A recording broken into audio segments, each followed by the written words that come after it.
এত নির্মমভাবে আঘাত করছে। আমার সরকারের পক্ষে আমার শুধু একটু দাবি যে আমার ছোট ভাই আজকে ইন্তেকাল করছে, বিএসএফ নির্মমভাবে মেরে তাকে ঘণ্টাখানেক পরে বর্ডারে নিয়ে যায় গুলি করছে। গুলি করার পরে 10তলা হসপিটালে অ্যাডমিশন করছে। অ্যাডমিশন ওখানটা নেয়নি, কী কারণে নেই সেটা আমরাও জানি না। রাত 1টা নাগাদ আমরা খবর পাই যে মোবাইলের মারফত ছবি পাঠায়। কে কীভাবে আসে ছবি আমরা এটাও ঠিক জানি না, বিভিন্ন দিক থেকে ছবি আসে। ছবি আসার পরে দেখি যে এই অবস্থা আমার ভাইয়ের। আমরা ততক্ষণও আমরা খবর পাইনি যে কোথায় মারছে। যেদিন পোস্টমর্টমে মঙ্গলবারের দিন 14 তারিখ ছিল, পোস্টমর্টমে গেলাম, পোস্টমর্টম হইল না। তখন ওর শরীরের অঙ্গ প্রত্যঙ্গ দেখে আমরা তদন্ত শুরু করলাম যে কীভাবে মারলো। আমাদের বাড়ি থেকে 500 মিটার ডিফারেন্স একটা ফাঁকা জায়গায় তখন আমরা মানুষের দ্বারা খবরাখবর পাই যে এই জায়গায় ওকে আঘাত করছে। এই জায়গায় আমরা সরকারের কাছে আমার আবেদন, আমার ভাইয়ের 2টা ছেলে আছে, ছোট ছোট 2টা মেয়ে আছে, এটা যেন সুবিচার পায়।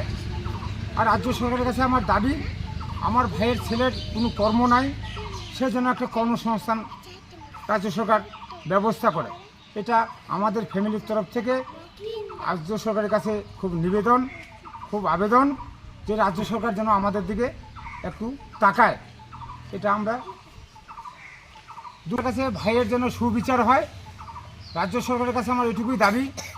আর আমার ভাইয়ের 2টা ছেলে, ছোট ছোট ছেলে, 2টা মেয়ে আছে, মেয়ে 2টার যেন রাজ্য সরকার একটা কর্মসংস্থান করে দেয়।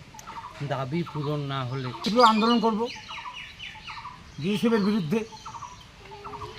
তীব্র আন্দোলনের জায়গায় যদি আমরা সুবিচার পাই, প্রয়োজন হলে আমরা কোর্টে আবেদন করব, হাইকোর্টে যাব, হাইকোর্টে আবেদন করব। হাইকোর্টে এখন আমাদের কী সুরাহা দেয় সেটা তো কোর্টের ব্যাপার, সেটা কোর্ট বলবে। কি নাম আপনার? আমার নাম মকবুল হোসেন। কি হবে? কি নাম ছিল? আমার ভাইয়ের ভাইয়ের নাম কাজিরুল হক, বয়স 49 বছর। ওনার স্ত্রীর নাম? ওনার নাম হচ্ছে অমিশা বেগম। আচ্ছা, অমিশা খাতুন। বাচ্চাদের বয়স কত? বড় ছেলেটার বয়স হচ্ছে 17 বছর, 20 বছর, আর ছোট ছেলেটার বয়স হচ্ছে 17 বছর। মেয়ে একটা হয়েছে, ওরও 20-22 হয়েছে, আর একটা হয়েছে 21 বছর। কন্ট্রাক্টটা সমস্ত রকম সাজানো। আমরা সঠিক বিচারের দাবি করতেছি এবং কি রাজ্য সরকারের কাছে আমাদের এটাই দাবি যেন সঠিক বিচার হয়। হ্যাঁ, সঠিক বিচার পায় মানুষটা। উনি গরিব মানুষ ছিলেন, কৃষি কাজ করতেন। ওনার ফ্যামিলি, উনি যাওয়ার পরে ওনার ফ্যামিলি খুবই অসহায়। আমরা সরকারের কাছে আবেদন করব ওনার ফ্যামিলি যাতে সরকারের তরফ থেকে সহযোগিতা পান, বাস এইটুকুই বলতে চাইবো আমরা। আর আমরা ইনভেস্টিগেশনটা একটু খুব দ্রুত করতে চাই, চাচ্ছি, তদন্ত করে আছি। রাজ্য পুলিশ যদি এখন কিছু না করেন, আগামীতে আমরা সিআইডি, সিবিআই পদক্ষেপ নিব।